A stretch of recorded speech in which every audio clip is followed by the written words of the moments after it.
Bonsoir à tous et bienvenue. Je fais très rarement des sujets d'actualité et quand je les traite, c'est toujours avec du recul. Or, ça fait quasiment 10 ans que je fais ce métier-là et parfois tu as un coup de bol dans l'investigation. C'est-à-dire que tu as déjà travaillé certains sujets en amont, là dans ce cas-là c'est la direction du Barça, sa gestion et toutes ses dérives, et hop, ça fait qu'en quelques heures, 2-3 appels et tout, et tu arrives à combiner ce qu'il fallait parce que ça confirmait les infos que tu avais déjà. Donc évidemment, Messi qui annonce au club sa décision de partir. Alors il y a déjà un flou juridique qui entoure tout ça, puisque donc il est en fin de contrat l'année prochaine et il estime qu'il a une clause dans ce contrat lui permettant de partir justement librement. Sauf que cette clause-là aurait dû être activée avant juin si je ne dis pas de bêtises. Mais le clan Messi estime que de par la saison qui s'est étirée, cette clause devrait être effective en fait jusqu'au 31 août. Donc potentiellement une bataille juridique à ce niveau-là, parce que le Barça ne veut pas à ce sujet. Donc là, tout le monde a compris, la news allait de partout. Maintenant, on va essayer de comprendre le comment, le pourquoi et ce qui se passe réellement. La première chose, et je vous ai expliqué à longueur de vidéo, il y a une rupture définitive entre Messi, les gens autour de Messi et même beaucoup de joueurs de l'effectif et la direction Bartomeu. Le point de rupture, je l'ai dit il y a 10 jours dans une vidéo, c'est l'an passé en mai. Il y a un rendez-vous entre Bartomeu et Messi où on demande au président barcelonais, c'est vrai pour Griezmann, etc. Et là, il a juré ses grands dieux, non, il n'y a rien de fait. Quand les joueurs, donc, ils voient Griezmann arriver, qu'il n'y a pas de problème, sauf que eux, ils voulaient Neymar. Et donc là, ils disent, attends, tu fais venir Griezmann, alors tu nous promets Neymar dans le même temps, parce qu'au final, si Griezmann ne vient pas, tu as plus de finances, et ça fait que tu pouvais payer le prix demandé par le Paris Saint-Germain sans payer en 6 ans, donc c'est encore autre chose.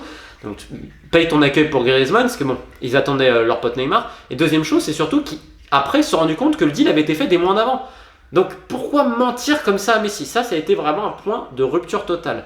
Et l'une des grosses reproches à cette direction, c'est que tu demandes à quasiment tous les joueurs, leurs entourages et tout, ils vont te dire la même chose. Ils pensent qu'au business, etc. Et c'est qu'en fait, on a oublié l'être humain.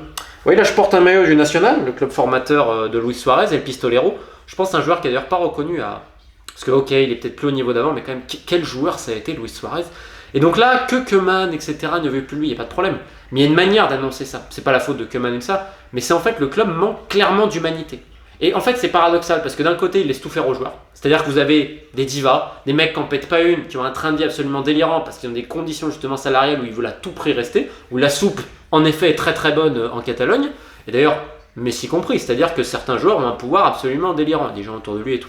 Donc ça, on pourrait y revenir, il n'y a pas de souci. Mais de l'autre côté, cette même direction, elle traite les joueurs comme des objets. C'est-à-dire, ok, si on est capricés et tout, il n'y a pas de souci, il ne faut pas trop que ça bosse, parce qu'on a peur de s'affronter à eux, on a peur de leur dire les choses, parce que c'est une direction qui a peur de ses joueurs, alors que, honnêtement, c'est pas des mauvais bougres non plus. Mais de l'autre côté, ils les traitent comme des objets. C'est-à-dire, on veut plus de toi, en gros, casse-toi. Et donc ça, c'est un énorme reproche. Et le dossier Suarez, il est clé, parce que Messi et Suarez, c'est un duo. C'est pas uniquement sur le terrain, c'est surtout en dehors du terrain. Et on a tendance à sous-estimer l'importance d'un mec comme Suarez, même dans un vestiaire. C'est un mec jovial. Alors certes, à l'entraînement et en match, c'est un autre mec. Luis se transforme en Dr Hulk, tout ce que vous voulez.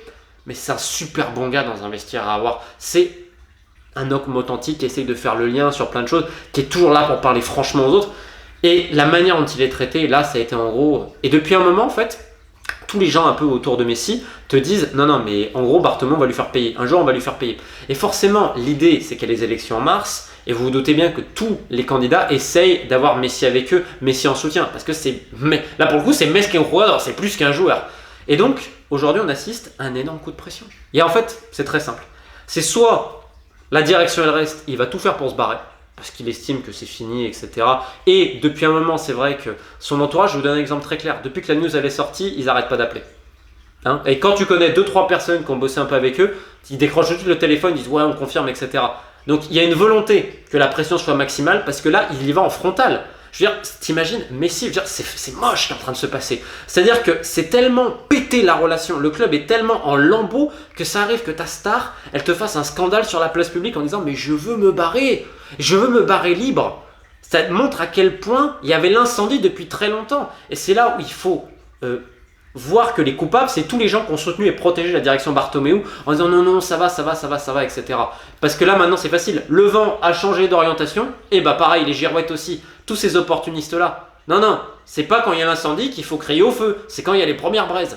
Et donc, la deuxième chose, c'est soit la direction, il va tout faire pour se barrer, soit la pression va être telle qu'il va y avoir peut-être des élections anticipées, ce que beaucoup de candidats réclament, ou carrément, on vise même une démission de Bartomeu. Mais lui, il va tout faire pour s'accrocher au pouvoir. J'en parlais encore il n'y a pas longtemps. Même s'il doit dégager tout le monde, il le fera. Enfin bon, il ne fera pas dégager les gens. Il demandera à d'autres personnes d'aller dégager d'autres personnes, et ensuite, vous comprenez le système? Parce que c'est pas Bartomeu qui va se salir les mains. Donc là, il y a 2 points. C'est soit la direction elle reste, et donc on va tout faire pour se casser effectivement, soit on met pression maximum pour un changement réel de ce club-là. Alors après, on pourra dire plein de choses sur les joueurs, sur Messi, sur ce que vous voulez, mais c'est le seul aujourd'hui qui est capable de faire bouger la maison barcelonaise.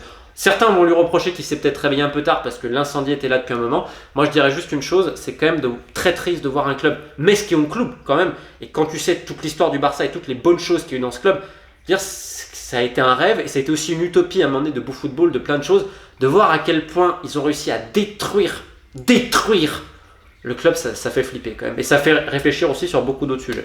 Donc voilà, je vous conseille toutes les vidéos. Il y a une playlist que j'ai mis en commentaire sur toutes les vidéos Barça où j'ai abordé le sujet en long, en large, en travers. Donc je vous réfère à tout ça. Je vous souhaite une excellente fin de journée. On se retrouve sur les préliminaires d'Europa League et de Ligue des Champions ces prochains jours pour parler de Kosovo, d'Île Féroé et de plein d'autres choses. Et on parlera de la gestion d'Arsenal aussi très rapidement où malheureusement c'est un autre club gangréné. Le foot, c'est un sport magnifique. Mais malheureusement, le Beautiful Game, depuis longtemps, il n'y est plus là.